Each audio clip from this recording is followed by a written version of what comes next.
harus mengurungnya sampai hari yang ke-14 bulan ini.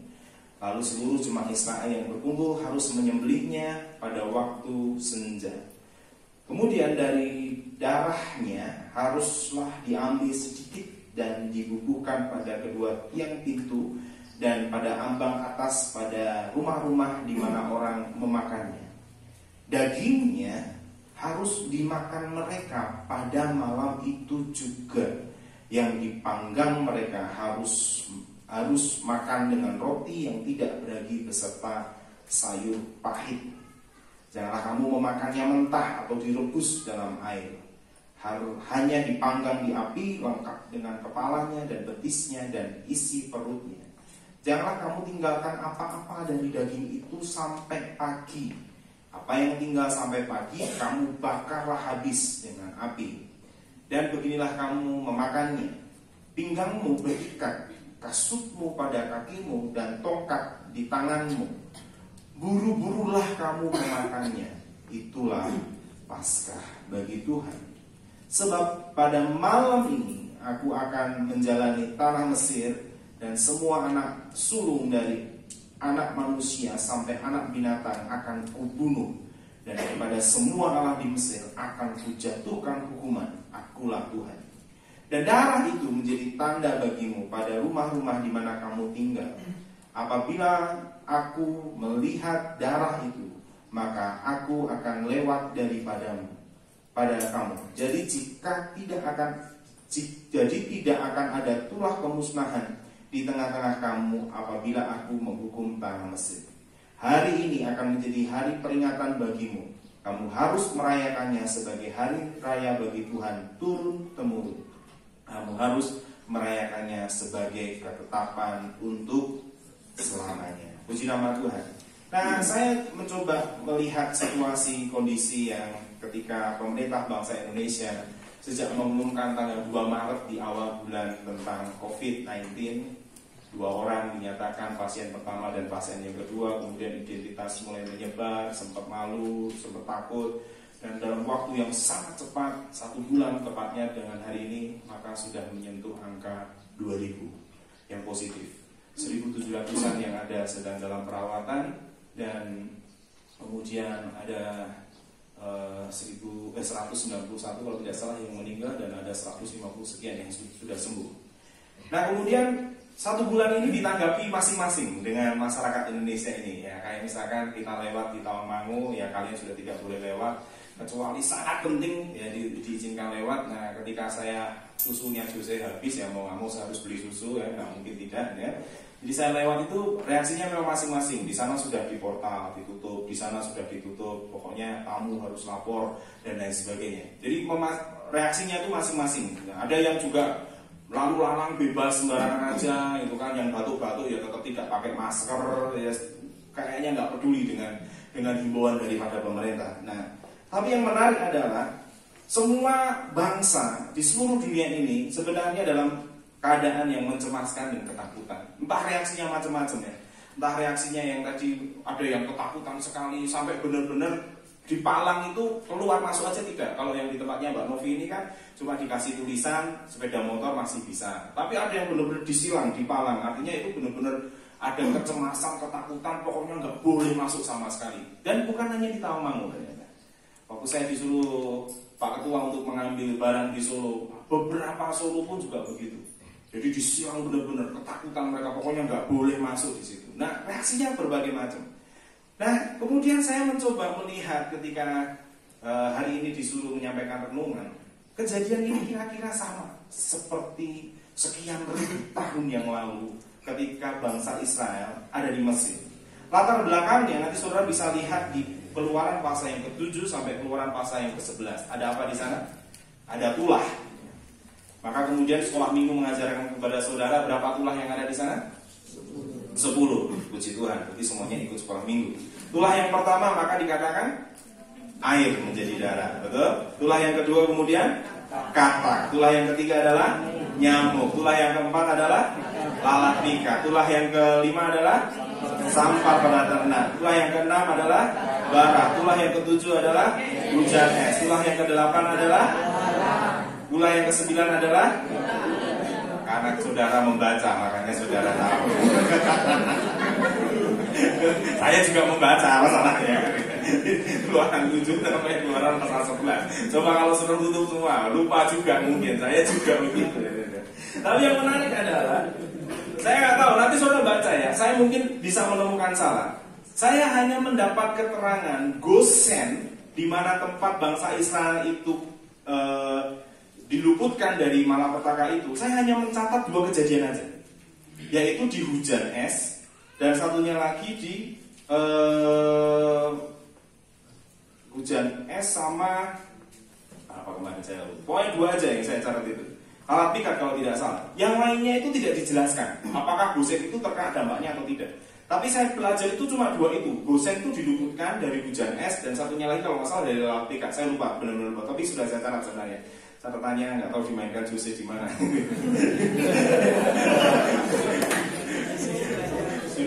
sudah saya siapkan, sudah mau bapak, tiba-tiba tidak ada. Oke, nggak masalah, tapi masih ingat. Ya, jadi begini, sekalipun Alkitab kita hanya menerangkan 2 kejadian dari 10 tulah itu bahwa Gosen dibebaskan, tapi saya punya keyakinan pribadi bahwa dari 10-10-nya Gosen itu dibebaskan. Tapi tidak menutup kemungkinan situasinya sama persis. Mereka memang tidak dapat itu, nggak dapat air jadi darah, nggak dapat kata, mungkin itu keyakinan saya, nggak dapat hujan es, nggak dapat bara, nggak dapat penyakit sampar dan sebagainya. Tapi ketika mau keluar, mereka juga was-was. Gitu. Tapi waktu mereka mau menghadapi situasi, karena kan Gosen ini kan termasuk Mesir, masih di dalam Mesir, kan? Artinya situasinya sama persis seperti hari ini. Mungkin ketakutan, cemas juga. Nanti jangan-jangan keluar kena bara kayak gitu kan. Nanti kalau jangan-jangan keluar, wah nanti nyamuk gigitin aku, DB lagi, malaria dan lain sebagainya. Nanti kalau jangan-jangan keluar dan lain sebagainya. Sampai akhirnya mengambil kesimpulan bahwa mereka memang harus ada di rumah. Artinya stay at home. Bukan kabar hari ini, sudah kabar ribuan tahun yang lalu. Memang kalau tidak benar-benar sebuah kepentingan yang sangat penting, memang tidak boleh keluar di tengah-tengah situasi yang sedemikian. Nah, tapi apa yang akan saya sampaikan pada pagi hari ini dengan saudara semua? Saya mau sampaikan begini, dalam situasi apapun yang saya catat di sini di bangsa Israel ini, bahwa bangsa Israel harus memiliki yang namanya pengharapan atau hope. Harapan adalah sebuah keinginan. Harapan adalah sebuah doa. Harapan adalah sesuatu yang diminta supaya apa yang diminta itu menjadi terwujud. Gitu. Itu harapan. Sehingga pada waktu itulah diberikan selamat, yang pertama, yang kedua selamat, yang ketiga, yang keempat, yang kelima, sampai yang ke-9. Mereka pasti berharap. Di rumah mereka masing-masing, bahkan dijelaskan tiap-tiap rumah tangga, mereka pasti bersekutu di situ, mereka pasti mendekatkan diri kepada Tuhan, supaya tulah yang ke-10 yang sudah diumumkan nanti malam akan ada kematian kepada semua ternak manusia, semuanya akan mati anak sulung. Baru kemudian muncul berita tentang Paskah, dan ternyata besok hari Jumat kita merayakan Jumat Agung minggu depan. Dan minggu berikutnya tanggal 12 kita merayakan Paskah atau Passover. Sudah lewat. Saya tidak mengatakan COVID-nya sudah lewat, tidak. Tapi saya mengatakan kisahnya ini, gitu kan? Paskah itu artinya Passover, sudah lewat. Nah, pengharapan seperti apa dalam tengah-tengah masa sukar yang kemudian kita boleh renungkan pagi hari ini bersama-sama? Yang pertama, kenapa kita memiliki pengharapan di masa yang sukar? Yang pertama di ayat yang pertama sampai ayat yang ke-6, kalau nanti saudara membaca, maka di situ kita perlu berharap kepada Tuhan, karena di situ Tuhan menyediakan anak domba yang memberikan jaminan keselamatan.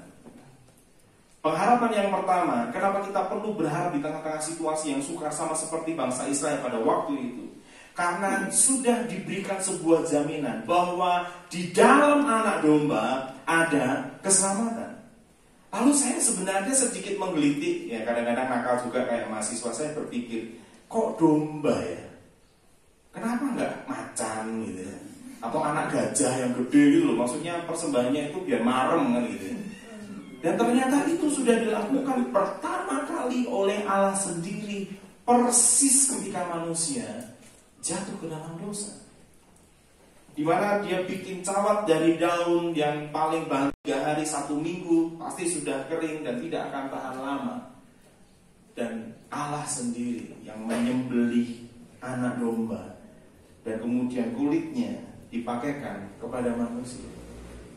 Baru kemudian dikisahkan ulang ketika Tuhan sudah memiliki rencana untuk menyelamatkan semua orang dari dosanya dengan memilih Abraham di Kejadian pasal yang ke-12. Kemudian ketika Abraham dijanjikan punya anak dan akhirnya punya anak perjanjian, memang dia punya anak dulu dengan hambanya, tapi itu tidak dianggap. Kemudian punya anak beneran di usia yang lanjutnya, yaitu Ishak. Dan Ishak pun menjadi sebuah lambang, sebuah nubuatan yang jauh ke depan, bahwa nanti Allah sendiri akan mengorbankan anaknya yang kemudian kita kenal di perjanjian baru, anak domba Paskah.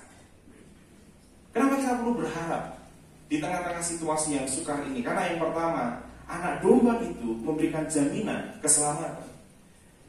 Tidak secara kebetulan pada waktu malaikat Tuhan itu datang kepada Maria, dan kemudian Maria dikatakan kepada malaikat atau diberitahu oleh malaikat, kamu nanti akan mengandung dan kamu nanti akan punya anak, dan kemudian namanya disebut. Kau akan memberikan nama anak itu Yesus. Dan apa artinya Yesus? Juru selamat. Sehingga pada hari ini kalau kita ada di tengah-tengah situasi yang seperti ini, saudara-saudara, maka jangan pernah tinggalkan anak domba itu dalam kehidupan kita. Pujian-pujian yang saudara naikkan bukan sebuah pujian lip service, tapi betul-betul dari hati, dari sebuah iman kepercayaan. I have decided to follow Jesus, no turning back, no turning back. Kenapa? Karena memang di dalam Yesus ada jaminan keselamatan. Di dalam anak domba itu ada jaminan keselamatan.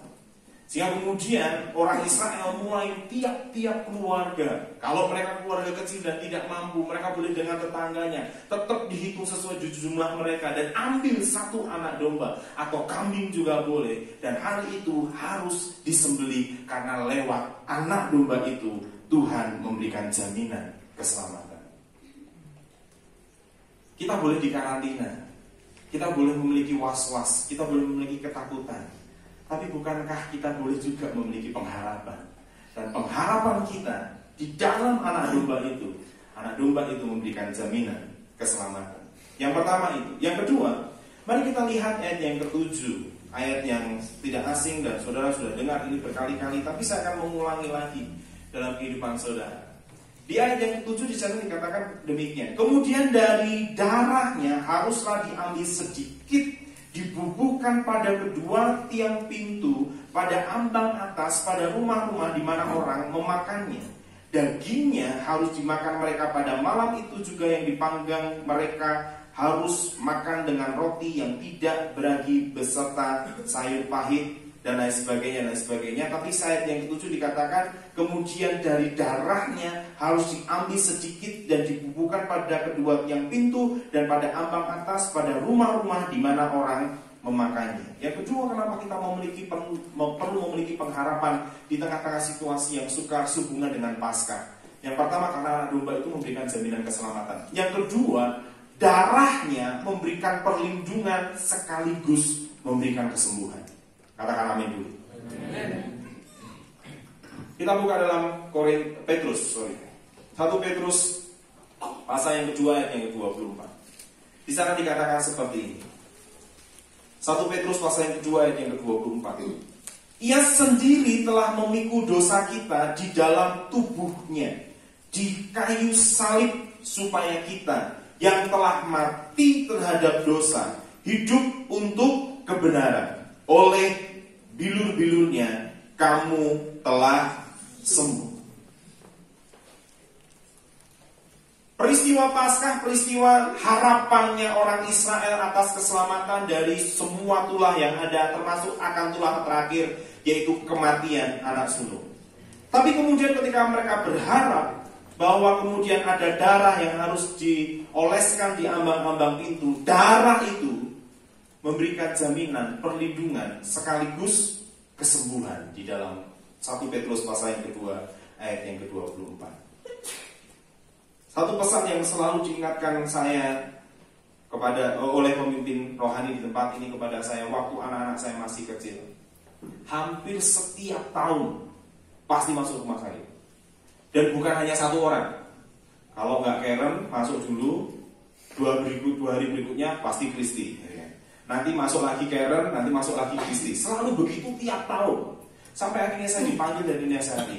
Kamu kalau pelayanan, kalau kamu ada bepergian dan lain sebagainya, kamu harus minta ukupan darah Yesus supaya anak-anakmu nggak diserang. Waktu itu saya berpikir sederhana. Loh, apa hubungannya? Wong saya kan menyampaikan firman Tuhan. Saya kan juga tidak menyerang setan, saya tidak mengganggu setan, saya juga tidak mengganggu apa-apa dan sebagainya. Tapi ketika nasihat itu kemudian saya renungkan dan kemudian mulai saya mencoba mempraktekkan, pada usia mungkin 6 atau 7 tahun anak saya sudah tidak pernah masuk lagi ke rumah sakit. Ya kecuali beberapa yang kemarin itu karena imunnya yang tidak kuat itu baru. Tapi dulu tuh tiap tahun langganan. Jadi kalau nggak Karen Kristi. Pernah sekali itu masuk dua-duanya dan satu kamar. Jadi hari ini kita kirim Karen, malam kita pulang, malamnya ngantar Kristi. Gitu. Jadi satu tempat ranjang mereka akhirnya. Pernah mengalami begitu. Saya berpikir begitu. Kok apa hubungannya dengan darah Yesus ketika nasihat itu diberikan kepada saya? Tapi setiap pelayanan, hampir setiap saya ada di tempat pelayanan, maka anak saya yang diserang. Dan itu saya ingat sekali pada waktu saya dengan Mbak Betty pelayanan di salah satu gereja Protestan di Klaten, di daerah Delanggu sana, mau ke Klaten sana saudara. Gerejanya Protestan, tapi disuruh penyembahan karismatik. Pak, nanti diadakan penyembahan Pak. Gak tahu bagaimana caranya waktu itu kita nyembah. Waktu nyembah itu kita perangi semua hal-hal yang pokoknya berbau dengan roh-roh jahat. Waktu kita perangi setelah semuanya selesai, baru jemaatnya berkata, wah Bapak betul sekali, sebab di samping gereja ini ada pohon besar yang sampai dengan hari ini masih dicari orang Pak. Mereka ada di sana dan Bapak melakukan peperangan. Kami pulang, anak saya langsung sakit. Istri saya sakitnya. Pulang, Karen sakit. Dan itu belum saya lakukan waktu itu. Saya belum mengerti waktu itu. Baru setelah saya dinasehati, saya dikasih tahu bahwa darah Yesus itu perlu. Baru kemudian hari ini kemanapun saya pergi untuk pelayanan, saya pasti berdoa buat keluarga saya untuk mereka ditutup bungkus dengan kuasa darah. Kenapa? Di perjanjian lama ada sebuah jaminan di dalam darah anak domba, ada cover, ada perlindungan. Bukan hanya perlindungan, tapi juga menyembuhkan buat setiap orang. Saudara, mungkin saudara nanti yang terutama yang terpanggil untuk menjadi perintis dan sudah mengambil sikap. Beberapa orang yang saya dengar, pokoknya nanti saya harus ada di sebuah tempat di mana tidak ada orang Kristen sama sekali. Saya terpanggil untuk melayani di sana. Yes, good. Itu sangat baik sekali panggilan itu. Tapi ketika saudara masuk sana, jangan pernah lupakan tentang cover itu. Sebab itu betul-betul bicara tentang peperangan rohani. Gary Stephen yang pernah mengalami di pedalaman Kalimantan, melayani orang-orang yang maksudnya alumni tempat ini yang masih di Kalimantan, apa yang terjadi samping kirinya ada dukun, ya. Jadi kalau ada dukun, gitu kan, dukunnya merasa panas. Kalau ada Giri, padahal Giri juga sumuk juga sebenarnya. Nah, dia juga panas juga, ya kan? Karena panasnya itu kan Kalimantan, ya kan, garis keluar, ya, sebenarnya panas juga. Tapi yang menarik kan, ketika pulang dan menyaksikan dukun itu kan akhirnya berkata, wah ada kamu tuh beda. Gitu. Kalau bisa aku segera pergi kan, gitu. Nah itu pengalaman-pengalaman seperti itu membuktikan kembali bahwa benar-benar di dalam darah anak domba dan yang sekarang kita kenal di dalam darah anak domba Yesus Kristus Tuhan, ada cover dan ada kesembuhan yang diberikan. Saya belum izin kemarin sama Pak Sam sama Pak Ketua. Tiba-tiba saya memang ditelepon. Kami melayani besanan dari mertua saya yang sudah kondisinya sangat parah. Jadi saya harus pergi ke sana karena saya bilang sama Sarif, Mas ini belum dibaptis, gitu kan. Aku baptis bisa, tapi nanti kalau diminta surat aku bukan pendeta lagi. Nah Mas Arief kan masih pendeta, nanti Mas Arief baptis, nanti Mas Arief yang keluarkan surat baptisannya, tidak masalah, saya bilang gitu. Tapi dalam perjalanan saya selalu berdoa, Tuhan tolong, tutup bungkus dengan darahmu, Tuhan tolong. Dan betul, sebelum kami mendoakan dengan Mas Arief, di akhirnya ketemu itu, keluarga itu, ceritanya, wah itu di rumah, di kamar itu maunya pergi terus, dia tidak kerasan di kamar itu. Tubuhnya udah kurus, kering, dan sudah, ya secara manusia sudah tidak ada pengharapan untuk sembuh secara fisik. Dan pada waktu kemudian Mas Arief melayani, saya coba keluar, saya nggak tahan, maksudnya keluar untuk saya mencoba untuk berdoa dari ya Mas Arief yang melayani, saya berdoa. Jadi Mas Arief yang Yosuanya, saya yang Musanya kan gitu kan. Ayo perang. Berdoa. Dan akhirnya benar. Ketemu kami itu udah ngerti, sudah ngaco gitu kan. Jadi waktu saya ngomong dengan namanya Pak Joko Handoko. Pak Joko, gimana Pak Joko? Ya, sebagainya. Oh iya, tapi nggak tahu saya. Ya. Terus ini kok keadaan sepi? Loh, nggak tahu toh, kan ada pemilu kada di mana-mana. Padahal nggak ada pemilu, gitu kan. Terus saya iyakan aja. Oh iya Pak Joko memang sepi, saya bilang gitu. Terus kemudian singkat cerita saya bilang, Pak Joko, saya dan Mas Arief mau datang mau doain Pak Joko. Pak Joko mau udah. Nah baru dia tatapannya serius. Dan kemudian mau didoakan, mau.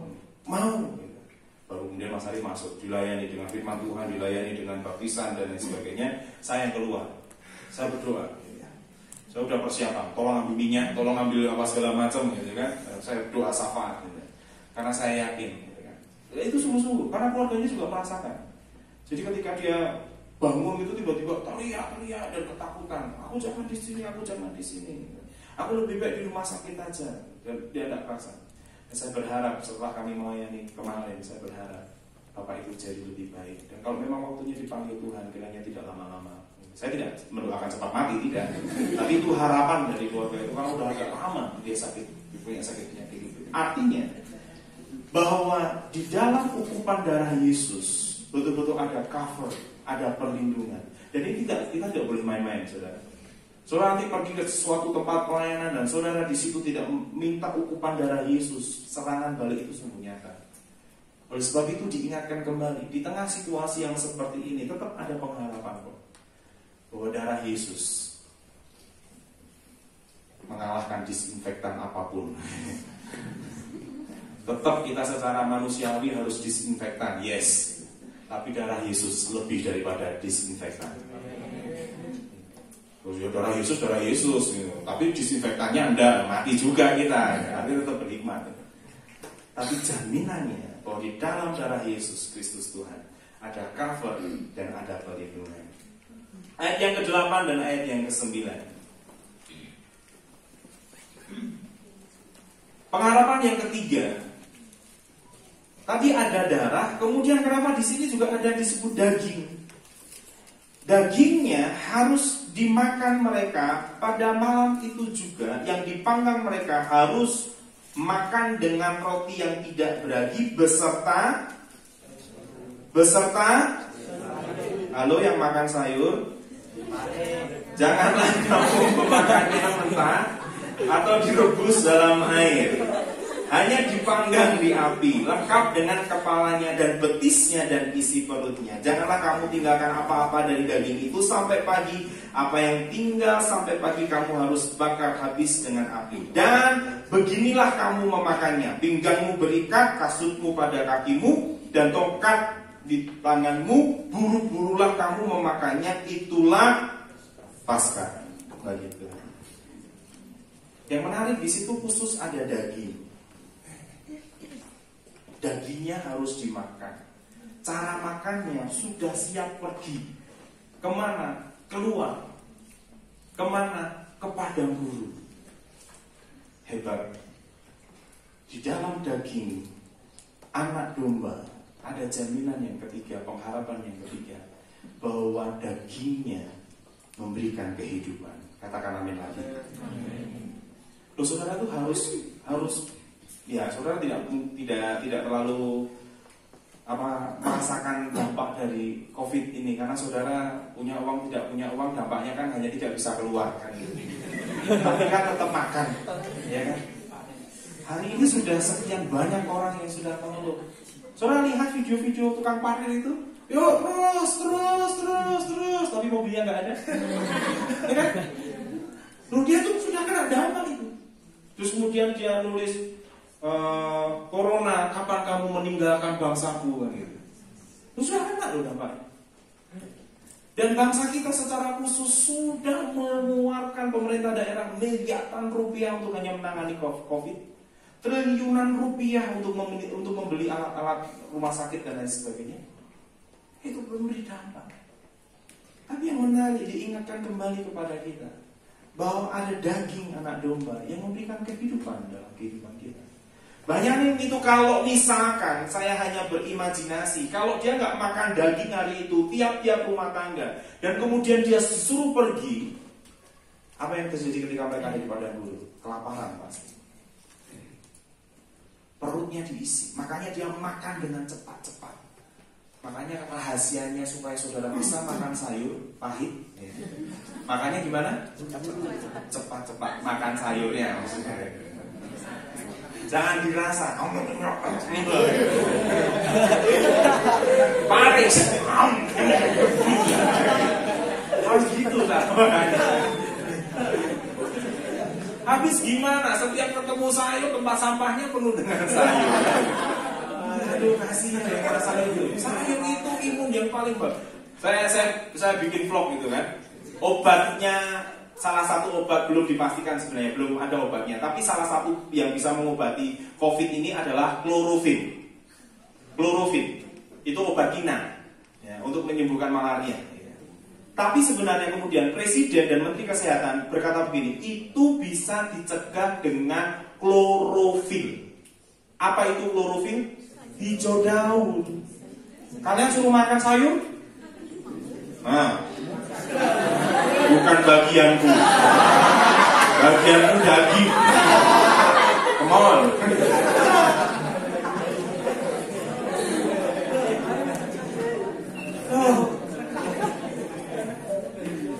Nah, di sini jelas dikatakan loh, makan dagingnya dan sayur. Kenapa? Dia akan pergi jauh. Dan makna yang bisa kita pahami di sini, pengharapan yang ketiga yang bisa pahami di sini, bahwa dengan daging itu memberikan kehidupan. Makanya di dalam perjanjian baru ada dua model kehidupan yang pernah saudara seringkali dengar dalam bahasa Yunaninya. Yang pertama ada bios, yang kedua ada zoe. Makan kupang, ya, makan kupang juga enak, ya. Nah,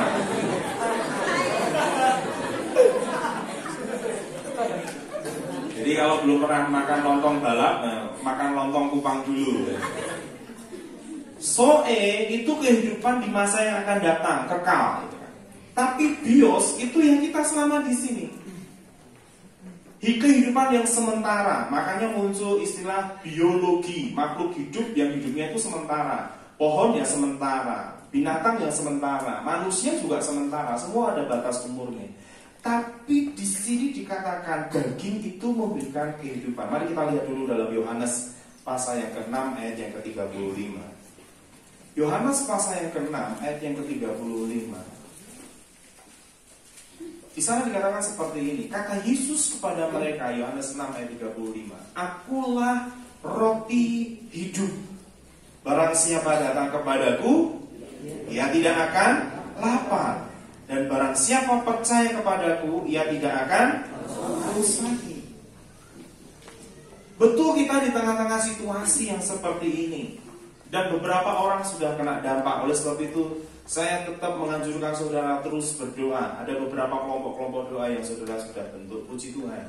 Teruslah berdoa buat pengusaha-pengusaha. Teruslah berdoa buat kebijakan-kebijakan pemerintah yang mulai kemudian meringankan pajak. Listrik 450 digratiskan, listrik 900 volt dipotong separuh, 50% dapat gratisan. Pemerintah juga diberi hikmat oleh Tuhan untuk menyelamatkan ekonomi. Kenapa? Tetap harus punya pengharapan. Sebab kalau nggak punya pengharapan, chaos. India lockdown, apa yang terjadi? Protes mereka dan terjadi kekacauan di mana-mana tempat. Italia di lockdown, sama juga ada beberapa yang chaos juga, kekacauan terjadi juga. Indonesia belum menerapkan lockdown nasional, hanya sangat dibatasi sedemikian ketat. Sehingga kemudian saudara kenapa tidak boleh keluar minggu kemarin? Karena di bawah kita persis setelah kecamatan Tawangmangu ada Jatiyoso. Jatiyoso itu sudah ada 200 lebih yang ODP, di mana orang-orang Jatiyoso itu sering ke Tawangmangu. Makanya hari kemarin, minggu kemarin itu saudara belum boleh keluar atau sudah benar-benar di asrama. Takut nanti saudara pergi ke sana, nah ketemu mereka yang ODP, sekalipun ODP itu belum tentu positif juga, tapi yang namanya ODP itu bisa menjadi carrier, bisa pembawa dari sakit itu, sehingga saudara harus ada di sini. Gitu. Makanya saudara boleh keluar. Gitu. 200 lebih. Tawangmangu sampingnya itu Jatiyoso. Lebih tepatnya kalau saya sebut Beruk.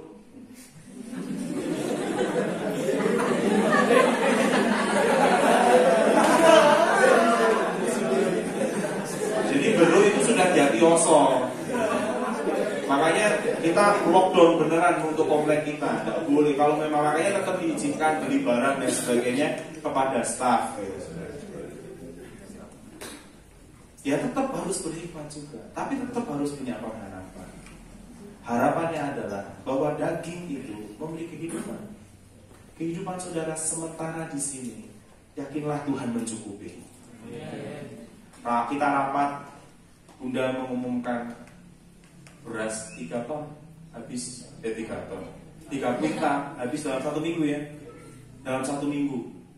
Saya langsung membayangkan itu gunung apa aja yang pindah ya. Gunung Sinabung pindah ya. Gunung Mona pindah ya. Jayapura pindah.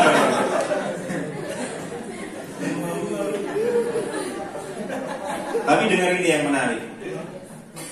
Pada waktu itu dinyatakan habis, Pak Ketua telepon, Mas Anto tolong ke Solo, ambil barang. Dan saudara tahu, salah satunya adalah beras.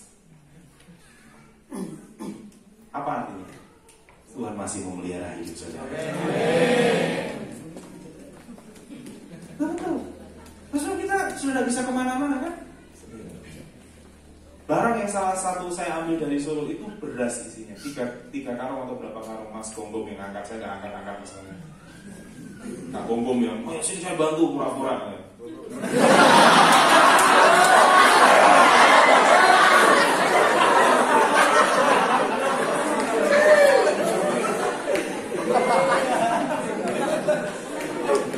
Sebab kalau saya di panti ini, yang saya temui pertama kali dan saya cari pertama kali adalah namanya Mbak Endang. Mbak Endang ini kurang 1/4. Tapi ketika ketemu dengan saya selalu, Om, ayo Om, aku ke Tawangmangu kapan Om? Yang pernah ke sana pasti tahu siapa itu namanya Mbak Endang. Jadi kalau saya ke panti itu yang saya cari dulu tuh Mbak Endang dulu. Supaya dia terhibur. Dia sudah menghibur banyak orang kan, saya harus menghibur dia kan. Dan itu yang terjadi. Saudara tetap di asrama, tidak tahu nanti sampai bulan apa, tapi daging itu memberi kehidupan buat saudara.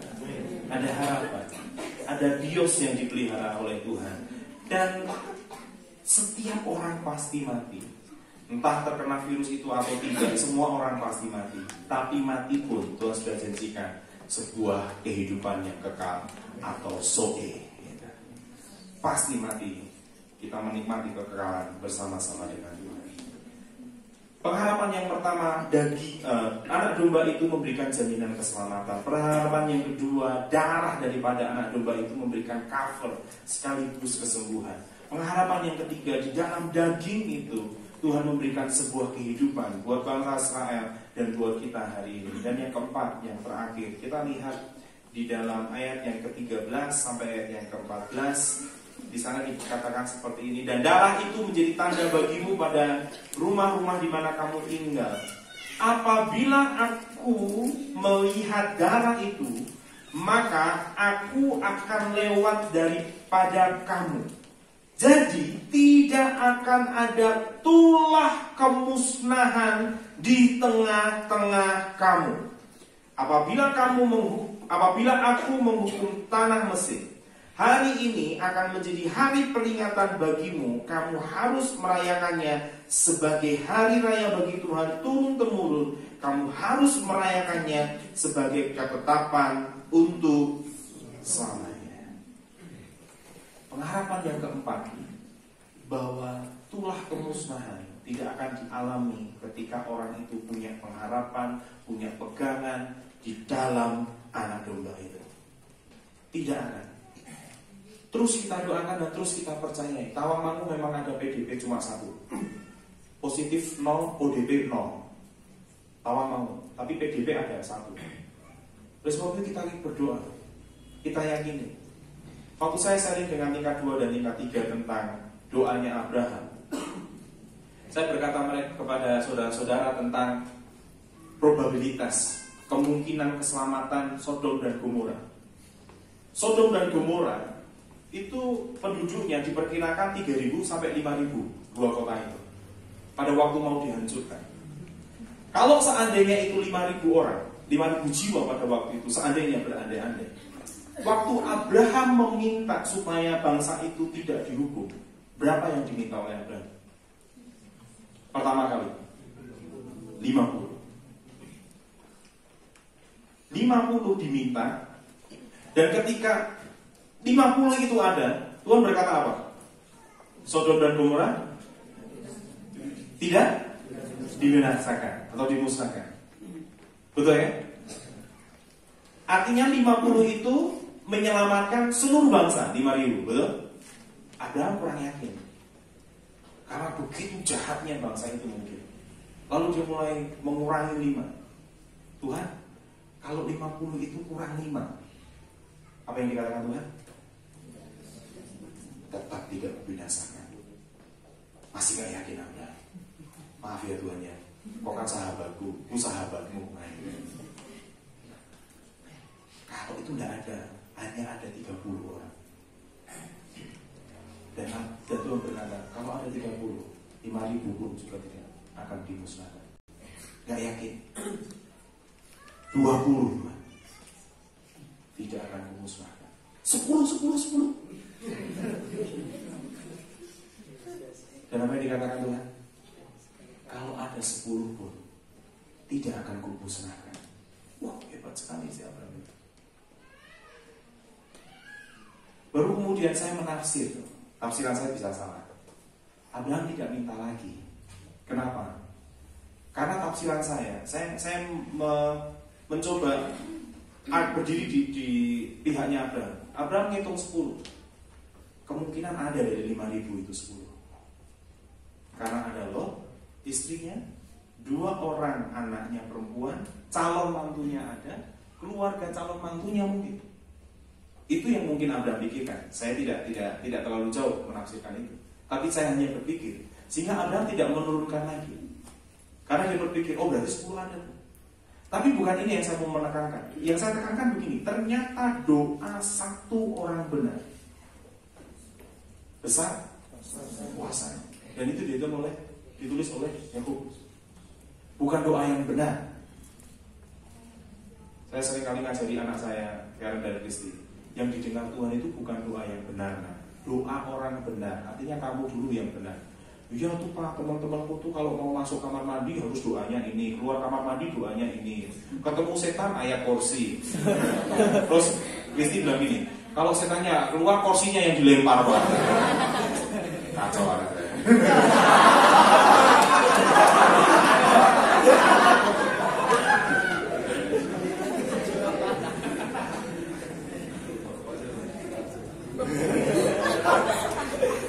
Kau bilang bapaknya kacau juga.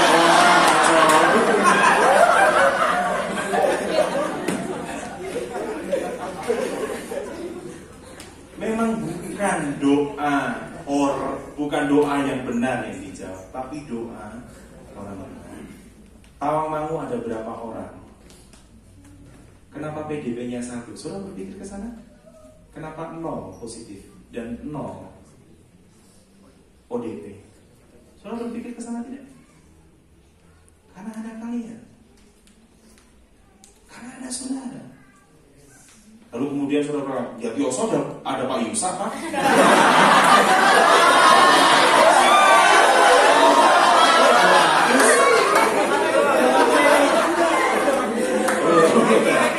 Berarti orang-orang dulu nggak berdoa dong, Pak. Itu ODP bukan positif gitu. Saya berharap Bro pun juga tidak ada yang positif gitu. Karena ODP itu orang yang dari Jakarta atau dari Solo tiba-tiba pindah ke sana itu statusnya ODP. Karena dari pusatnya ada virusnya yang positif gitu. Langsung ODP gitu. Itu buruk itu kalau nanti ketahuan bisa jadi statusnya ODP gitu. Karena dia dari daerah yang membawa dampak positif bisa ditetapkan. Karena Dokter Bambang pun juga sudah ODP, nangani kasus langsung positif gitu. Bukan berarti dia itu orang yang ini. Jangan kemudian kita parno ya, kasihan itu yang di Jawa Barat itu. Sampai mayatnya aja nggak bisa diterima, dilemparin batu karena saking takutnya. Jangan nanti ketularan aku juga gitu. Lihat video itu? Oh, kasihan sekali kan, sampai mayatnya aja nggak diterima. Di Sulawesi juga sama. Di Sulawesi Selatan juga sama, di Goa yang saya baca itu pemerintah sekitar, pemerintah daerah sudah membeli tanah 1,4 hektar khusus untuk mayat yang terkena papar virus COVID. Nggak boleh ditutup sama kampungnya. Langsung polisinya marah-marah. Kalau kalian nggak boleh, semuanya mati aja kalian. Itu benar, itu berita begitu di Goa itu di Sulawesi. Saking ketakutannya mereka begitu.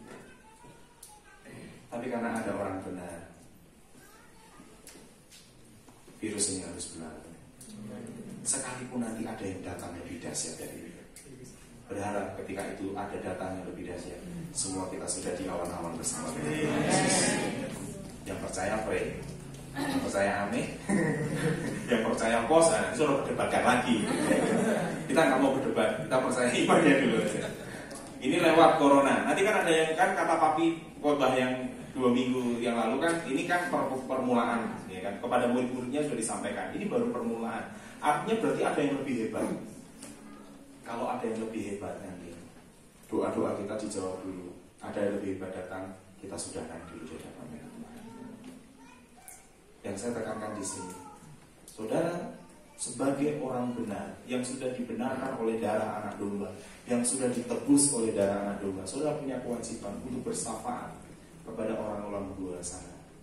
Sehingga ketika saudara membentuk kelompok-kelompok kecil dalam doa-doa saudara, dan saudara mulai berdoa di situ, sebuah keyakinan percaya saya, doa orang benar sungguh besar kuasanya. Entah sampai kapan. Yang jelas saya mengimani Tawangmangu cukup dengan status itu aja. 0 positif, 1 PDP, dan saya berharap yang PDP sudah sembuh, dan 0 ODP. Bahkan semuanya 0, tidak ada. Karena apa? Karena ada saudara yang di sini terus menaikkan doa, dan doa itu naik dan menjadi payung sebagai pelindung buat masyarakat di Tawangmangu. Kisahnya hampir mirip, peristiwanya hampir mirip, kejadian-kejadiannya hampir mirip, melanda semua orang. Ada 10 tulah yang diberikan, tapi ketika tulah yang terakhir mau dicurahkan tentang kematian, bangsa Israel punya harapan. Yang pertama, dalam anak domba itu ada jaminan keselamatan. Yang kedua, di dalam darah anak domba ada cover dan ada kesembuhan. Yang ketiga, dagingnya, roti hidup itu memberikan kehidupan buat setiap orang yang percaya kepada dia. Dan yang keempat, bahwa di dalam anak domba itu dipastikan tidak ada kemusnahan atau wabah sakit penyakit yang menimpa buat setiap orang yang percaya kepadanya. Tetaplah berdoa, tetaplah berharap, sebab Tuhan mengasihi kita semua. Mari kita